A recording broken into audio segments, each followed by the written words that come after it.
One particular story captured people's attention more than others. It was the story of a man possessed by many demons, a man whom society had abandoned to live among the tombs in a region called the Decapolis. The locals had come to fear this man, calling him Legion because of the countless spirits that tormented him. They had tried to bind him, control him, and even isolate him. But all efforts had failed, and he remained a tortured soul, crying out day and night. Yet one encounter would change not only his life but also the lives of everyone around him. This is the story of Jesus' extraordinary encounter with the man called Legion. In a desolate region beyond the edges of a small town where people rarely ventured stood a forgotten graveyard. Broken stones, overgrown grasses, and shadows marked the area. And it was here, among the tombs, that a man who had once belonged to this village now roamed, more like a ghost than a human. The villagers knew him well. He had once been one of them, someone's son, someone's brother. But something had changed. Dark forces had overtaken him, twisting his spirit and turning his mind into a battleground of chaos and torment. They called him Legion because he was possessed by not one, but many demons. He was wild and uncontrollable, his cries piercing the night, echoing through the hills as he wandered in agony. Chains couldn't hold him. Shackles only seemed to fuel his rage. He tore through bindings with unnatural strength, as though mere metal was no match for the forces that gripped his soul. Some people believed he was cursed, others believed he was simply lost. But they all knew to stay away, fearing that his torment might somehow reach them too. One evening, as the sun began to set, something unusual happened on the distant horizon. A boat was approaching the shore of this isolated land, cutting through the shimmering waters, bringing with it a small group of men. Among them was a teacher from Galilee, one they had heard rumors about. This man named Jesus. Stories had drifted into their town of his miracles, the blind who could see, the sick who were healed, and even whispers that he could command spirits. Yet, no one could have predicted that he would come here, of all places. The villagers watched from afar as Jesus stepped out of the boat, setting foot on their land. Legion, sensing this presence even from a distance, felt something shift within him. His twisted, tormented mind, dominated by dark forces for so long, felt an unfamiliar sensation, fear. Not his own, but a fear within the very spirits that had bound him. They recognized the man approaching them, knew his authority, and dreaded what he might do. Compelled by some unseen force, Legion stumbled, then ran toward Jesus, falling to his knees at his feet. For the first time in years, he looked up with a gaze not filled with rage, but with a strange, desperate plea. "What do you want with me, Jesus, Son of the Most High God?" he cried out, his voice a mixture of the man's own desperation and the unearthly tremor of the spirits within him. "Have you come here to torment us before the appointed time?" Jesus looked down at the man with compassion and spoke with quiet authority. "Come out of this man, you impure spirits." The spirits, terrified, began to bargain, begging not to be cast away entirely. They pleaded to be sent into a herd of pigs grazing on the nearby hillside, animals owned by villagers who relied on them for their livelihoods. Jesus gave a single nod of permission, and suddenly, with a terrifying screech, the man convulsed, and the spirits left him.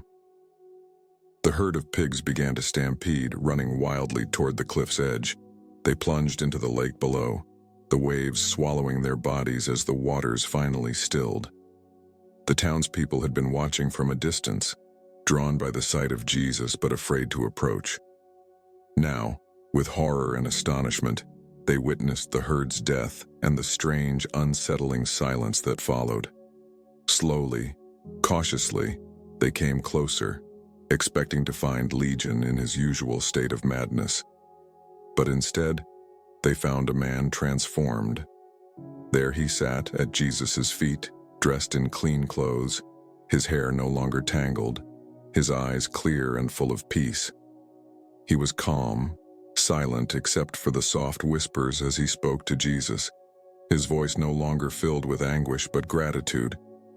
He was unrecognizable, and for the first time in years, he looked human. The villagers were astonished.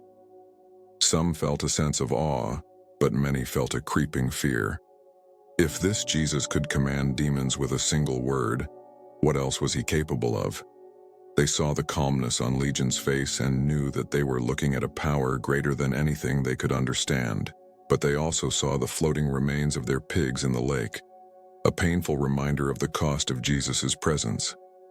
If he stayed, what more might he disrupt? What else in their lives might be overturned? They began to murmur among themselves, the fear growing with every glance toward the man who had freed Legion. Finally, one of them stepped forward, his voice trembling. Please, Jesus, just leave. Go back across the lake." Jesus listened, his gaze soft but understanding. He knew their hearts were not ready to welcome him, not yet. So, quietly, he nodded, turning back toward the boat.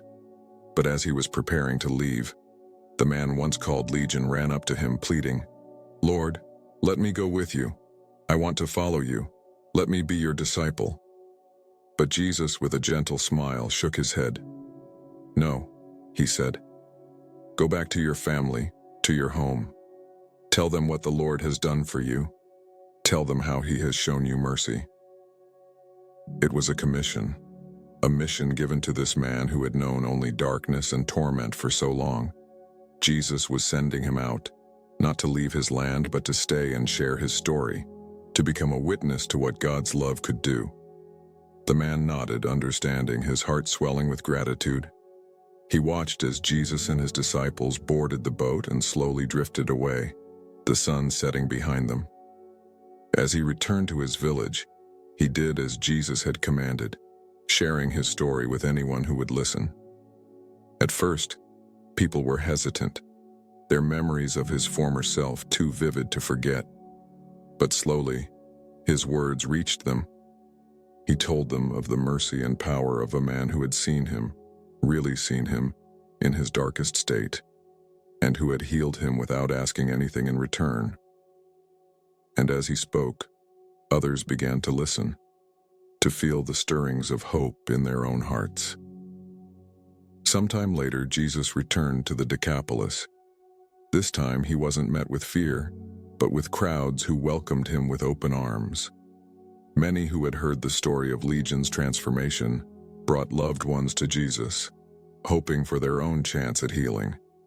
And Jesus, with the same compassion, healed those who came to him. His mercy, once feared, was now sought after and embraced. In this story, we see the remarkable power of God's love. What began with a broken, haunted man living in isolation became the seed of hope for an entire region. The man called Legion, once abandoned by his family and society, became a messenger of faith, a living testament to the freedom that Jesus could bring. Through him, the good news spread, one story at a time, igniting hearts with the truth of God's mercy and grace.